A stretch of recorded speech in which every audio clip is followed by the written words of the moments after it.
Fala aí, pessoal, tudo bem? Eu me chamo Cleiton Tenori e hoje nós vamos continuar com as relações entre os indivíduos dentro de um ecossistema, certo? Ainda continuando o nosso assunto de ecologia, e hoje nós vamos falar das interações intraespecíficas entre ali os seres vivos, ok? Quando eu falo de interação intraespecífica, eu vou estar falando basicamente de organismos que interagem ali num ecossistema, só que esses indivíduos eles precisam ser de mesma espécie, ok? Então, interação ou relação intraespecífica é aquela em que os indivíduos relacionados eles são de mesma espécie. E aí é por isso o nome, intra, dentro, certo? Então, a especificidade dessa relação é dentro ali de uma mesma espécie. E um exemplo aqui é uma colônia, né? É uma sociedade, na verdade, de abelhas, certo? Todas de uma mesma espécie. E o que não seria uma relação intraespecífica seria essa relação aqui, ó, entre uma zebra e um leão, ok? Então, nós temos duas espécies diferentes. Logo, eu não tenho uma relação intraespecífica. Qual tipo de relação é essa? É uma relação interespecífica que nós vamos ver na nossa próxima aula, ok? Então, se liga aí, interações intraespecíficas é aquelas que ocorrem entre indivíduos de uma mesma espécie. Basicamente, nós temos dois tipos de interações intraespecíficas. As relações intraespecíficas harmoniosas ou positivas e as relações intraespecíficas desarmoniosas ou negativas. Dentro das interações intraespecíficas harmoniosas, nós vamos ter como exemplo as sociedades. O que seria uma sociedade? Seria nada mais, nada menos do que uma mesma espécie com divisões de trabalho, ok? Essas sociedades, elas podem ser heteromorfas. Quando nós temos indivíduos anatomicamente diferentes que produzem ali atividades distintas também, mas para o bem de uma mesma sociedade.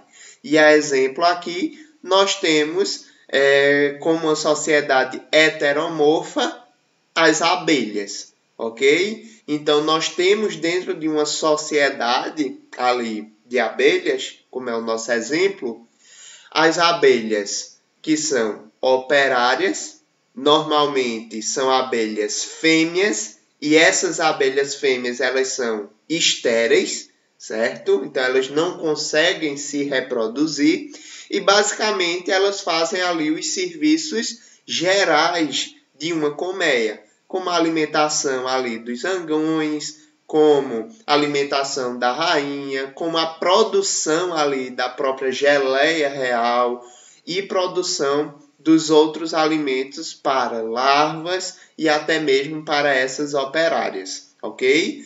Nós temos os zangões, que são machos, certo? A finalidade principal desses machos é a de reprodução, ok? E logo depois da reprodução, esses machos eles morrem. Então, depois ali do voo nupcial, basicamente esses machos eles não são mais alimentados pelas operárias. E aí simplesmente eles morrem de fome e são eliminados ali da colmeia, certo? E nós temos, lógico, a nossa abelha rainha, que é uma abelha maior, certo? É uma fêmea fértil, ok? E é ela responsável por povoar essas colmeias. Então, em um processo ali muito simples, muito básico, o que é que ocorre?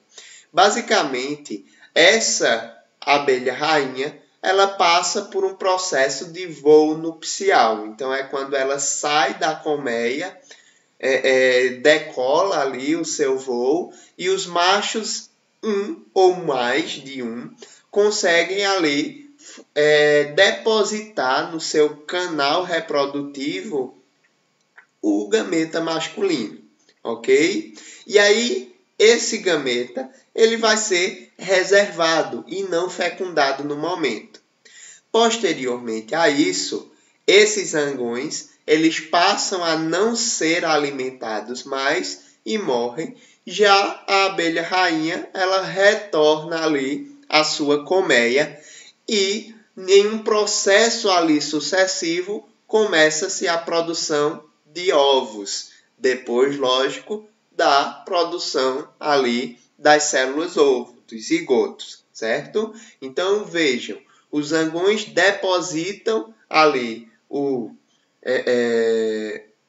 os gametas masculinos, certo? E somente na colmeia é que ocorre ali a fecundação e produção posterior dos ovos, certo? Basicamente, o que é que ocorre? Os ovos que são fecundados vão dar origem a fêmeas. Normalmente, essas fêmeas elas são operárias, que estão em maior número, ok?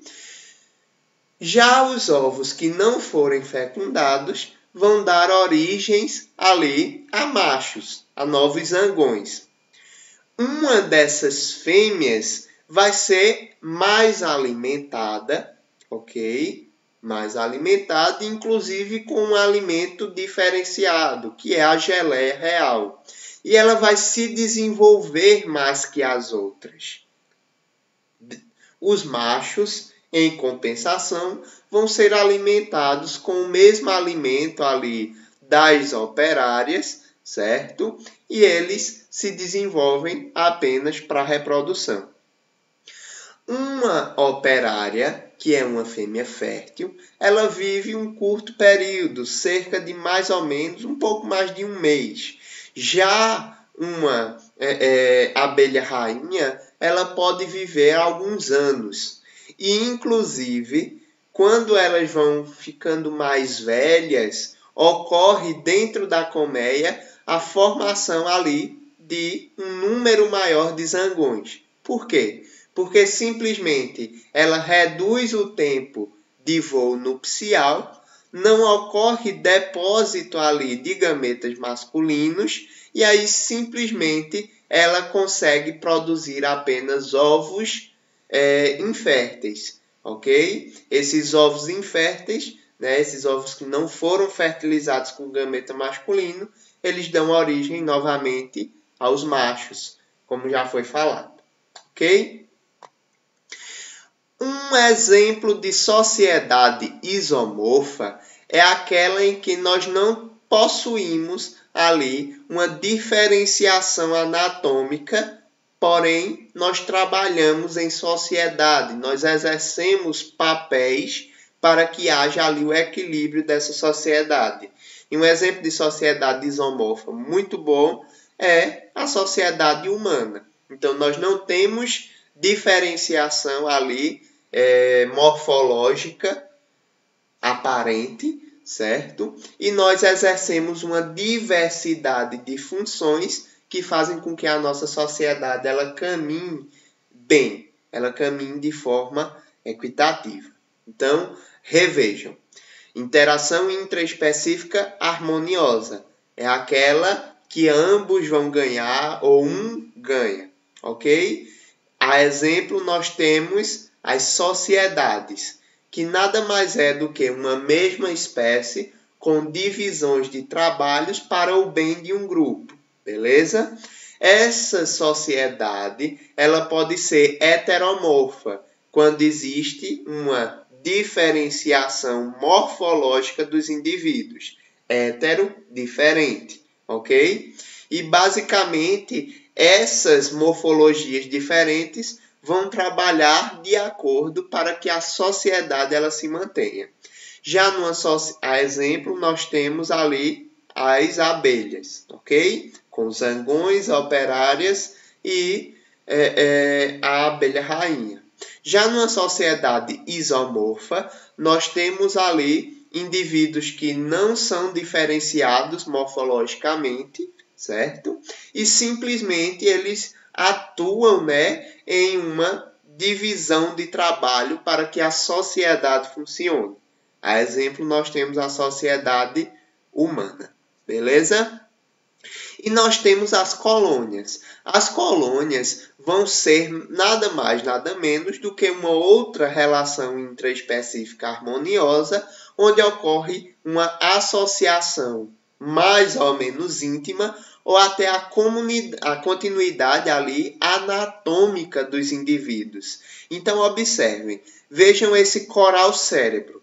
Parece um único organismo, mas na verdade nós temos uma diversidade ali de indivíduos. Então são vários indivíduos formando algo, formando uma estrutura que parece ser um único indivíduo. Então é uma associação mais ou menos íntima, ok? Para aparentemente se forma apenas um indivíduo, mas na verdade é uma colônia, são vários indivíduos de uma mesma espécie, ok?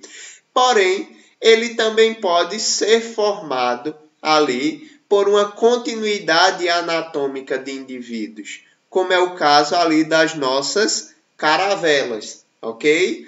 As caravelas, elas são formadas por indivíduos de uma única espécie, porém com indivíduos que têm ali funções diferentes e formatos diferentes. Por exemplo, eu tenho um indivíduo responsável pela flutuação, eu tenho um indivíduo responsável pela captura de alimentos, eu tenho outro indivíduo responsável pela reprodução, certo? A esse tipo de colônia aqui, nós chamamos de colônias heteromorfas, ok? Quando os indivíduos eles possuem características anatômicas diferentes, características morfológicas diferentes, mas são de mesma espécie, ok? E atuam ali para o bem dessa colônia. Já numa colônia isomorfa, nós temos indivíduos sem diferenciação morfológica e que fazem ali uma associação mais ou menos íntima. Tranquilo? As relações intraespecíficas, elas podem ser desarmoniosas ou também chamadas de negativas. A exemplo, nós temos a competição intraespecífica, certo? Que seria mais ou menos a disputa ali entre indivíduos de uma mesma espécie. E essa disputa ela pode ser por diversos fatores. Alimentação, no caso de plantas, luminosidade, reprodução. Então é muito comum que leões eles ganhem um território com uma determinada quantidade de fêmeas. E para que eles ganhem esse território e aquela determinada quantidade de fêmeas, muitas vezes é necessário que haja ali uma competição. E aí, o leão que for mais apto, mais forte àquela competição, acaba ganhando aquela determinada região e aquelas determinadas fêmeas. Então, está aí um exemplo de competição intraespecífica. Nós temos também competição intraespecífica entre as plantas, onde elas competem ali entre espaço. E é lógico que plantas que ganham mais copa, ganham abrangência ali de copa, vão ter um contato maior com a luz, logicamente vão ter ali processos fotossintéticos mais aprimorados e vão se desenvolver muito mais do que outras plantas de mesma espécie que estão ali no local. Então, não deixa de ser uma interação intraespecífica desarmoniosa. Quando eu falo desarmoniosa, é porque um ganha e o outro vai perder, ok? Nesse caso aqui, o desenvolvimento da copa desta planta fez com que as demais plantas elas ficassem menor. É algo negativo para essas plantas menores e algo positivo para essa planta maior. Então seria uma desarmonia intraespecífica. Nessa disputa aqui entre território e fêmeas, um desses leões vão perder e vão se retirar desse território. Então, é uma interação também desarmoniosa, porque um vai se manter naquele território e vai conseguir reproduzir e alimentar-se de forma mais fácil, já o outro vai ter que buscar um outro território, vai ter que buscar uma outra competição para que haja, então, ali o seu sucesso reprodutivo e conclua ali o seu ciclo de vida, ok? Um outro exemplo de interação intraespecífica desarmoniosa, ou seja, um ganha e o outro perde, é o canibalismo. E aqui nós temos dois exemplos muito comuns de canibalismo sexual, certo? Então, o que é o canibalismo? Basicamente, é a predação, é você se alimentar de um indivíduo da mesma espécie. Então, nós temos aqui o exemplo da nossa viúva negra. Como o próprio nome diz, é uma viúva. Então, depois ali do processo reprodutivo entre a viúva negra, macho e fêmea, o que é que acontece? A fêmea, ela se alimenta desse macho e aí isso garante com que os ovos que ela vai pôr sejam mais nutridos, certo? E exista ali o sucesso da prole. Então, o macho, ele se doa, né, por inteiro. Ele simplesmente faz com que ele se torne alimento depois da reprodução, ok? Para que haja, então, ali um sucesso reprodutivo daquela fêmea e os ovos eles sejam muito bem nutridos e, consequentemente, tenham uma prole também muito bem nutrida, ok? Aqui nós temos o exemplo do louva-a-Deus, que também, depois da reprodução, a fêmea se alimenta do macho, ok? E garante também que os ovos eles estejam bem nutridos. Então, é uma relação intraespecífica desarmoniosa, certo?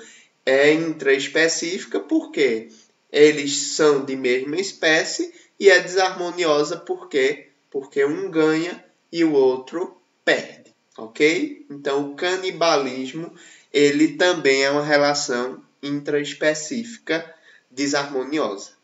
Tranquilo, gente? Então, só para revisar, as relações intraespecíficas são aquelas em que os indivíduos relacionados são da mesma espécie. Elas podem ser harmoniosas, quando ambos vão ganhar. Nós temos como exemplo as sociedades e as colônias. E elas podem ser desarmoniosas, quando um indivíduo ganha e o outro perde. E nós temos como exemplo as competições intraespecíficas e o canibalismo. Tranquilo? Gente, era isso que eu tinha para falar para vocês. Muito obrigado e até a próxima.